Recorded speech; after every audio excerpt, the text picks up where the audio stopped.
I guess we're leaving. Meet you outside, Dick. I'm warning you, Peck. I'll be back. You haven't seen the last of Richard Hale. What an enjoyable evening we've had. I want to thank you all for coming, and we'll see you here next week for the election. Have any ice cream? Well, what is That stupid idiot jerk. He's not a president, he's a tyrant. Well, I'm not putting up with it. What are you going to do? I'll tell you what I'm going to do. I'm going to walk back there and give him a punch in the nose. Oh, honey, you mustn't stoop to his level. You're much smarter than he is. All right, I'm going to walk back there and give him a pop quiz. Honey, stop. Well, I got to do something.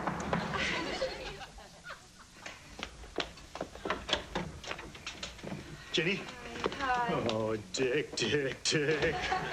I just want to shake your hand. I was proud of you tonight, standing up to the colonel like that. Why does everybody let him get away with that stuff? Because everybody's afraid of him. Anybody who tries to oppose him as president, he intimidates.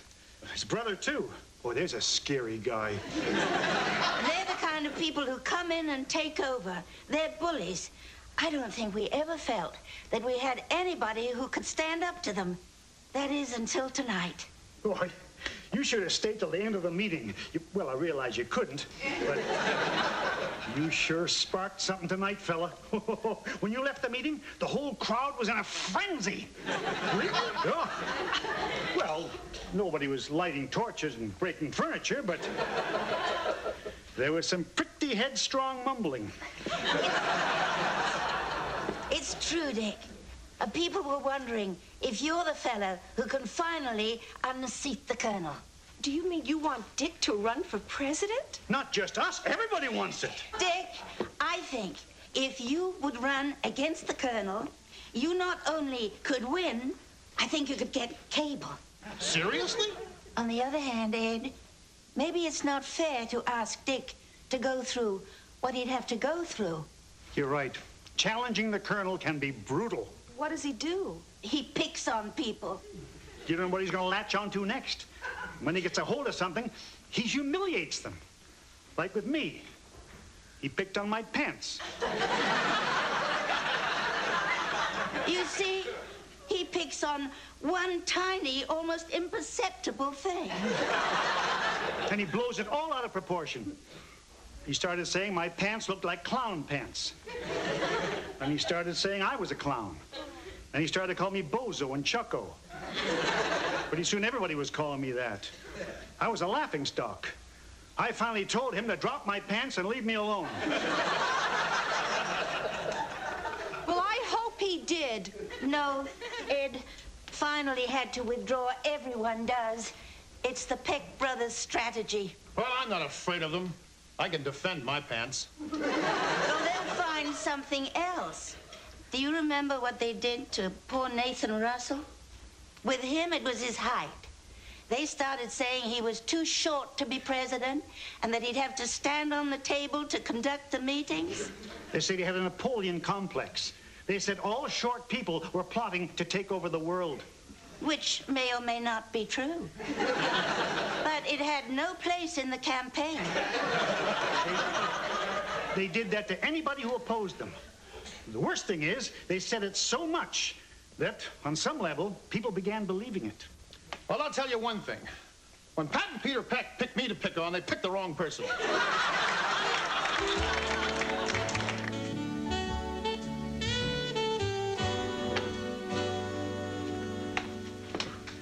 Isn't this exciting? I feel like we're storming the Bastille. Look at all the people here to support you. Honey, you've got my support. Mine, too. I find power to be an aphrodisiac.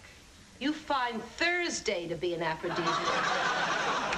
Ladies and gentlemen, I notice the other candidate has entered the arena, so if you'll all take your seats, these proceedings can begin. Thank you. Although our presidential election has been little more than a formality these past years, tonight we're in the surprising, albeit welcome, position of having an opponent. Dick Hale, who some of you may remember for that very unpleasant altercation last week, has diligently scrounged up the 35 signatures needed to have his name placed next to my brother's on the ballot. So as to be absolutely fair, we're going to give each candidate a chance to speak on the issues. It's my great pleasure to present the president of your Residents Association, Colonel Pat Peck. Thank you, Peter. You're welcome, Pat. You all know where I stand. I'm with you. Thank you, Mr. President. And now, Dick, the podium is there. We're all interested and eager to hear what you have to say.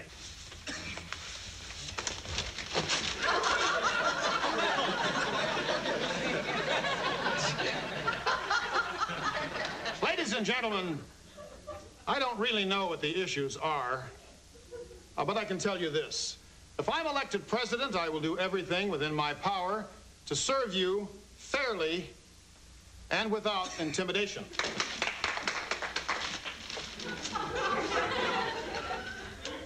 What I would ask from you in return is that at least half of you signed up for cable.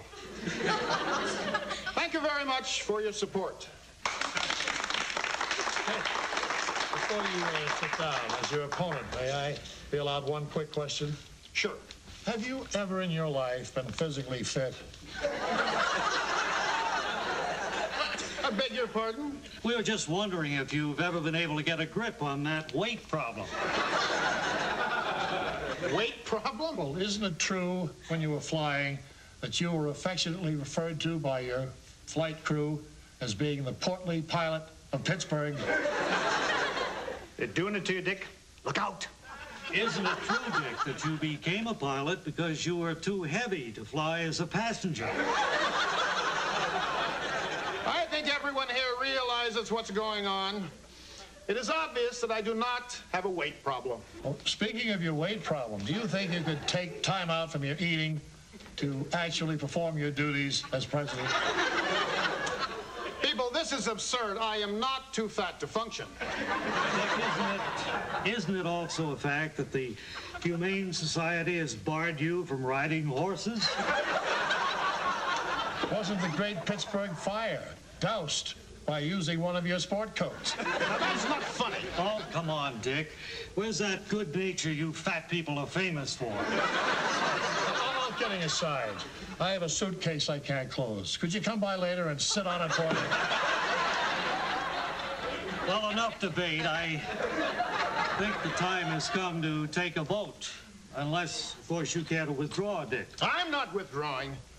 People, you know what they're doing. Don't let them get away with it. Thank you, Porky Hale.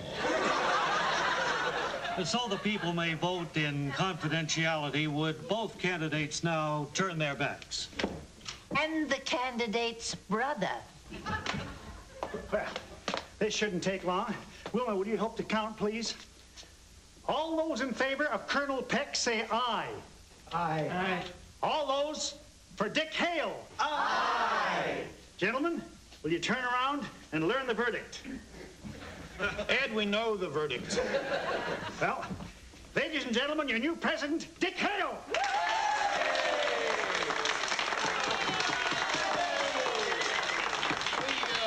We want to be big about this. Not as big as Dick, but big. We congratulate our opponent on his victory, and as men who love democracy as much as Dick loves fudge, we acknowledge the result of the voters. Thank you. Now that I'm president, I want to take a quick vote on the whole reason why I started this thing in the first place, which is cable. How many of you would be willing to pay $28 a month for the greatest entertainment value of your lives? Now, raise your hands.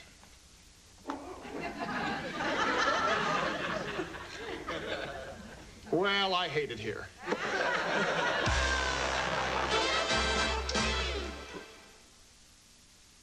Don't go away. Coming of Age will be right back.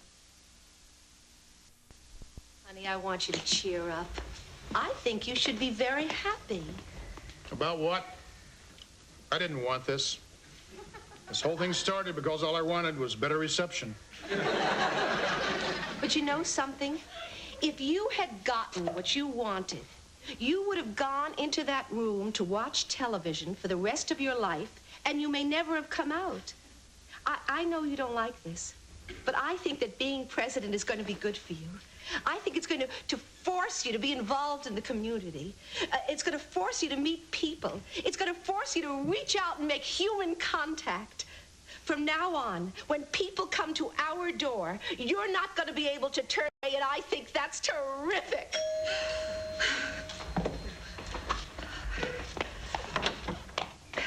I just dropped by to say hail to the chief.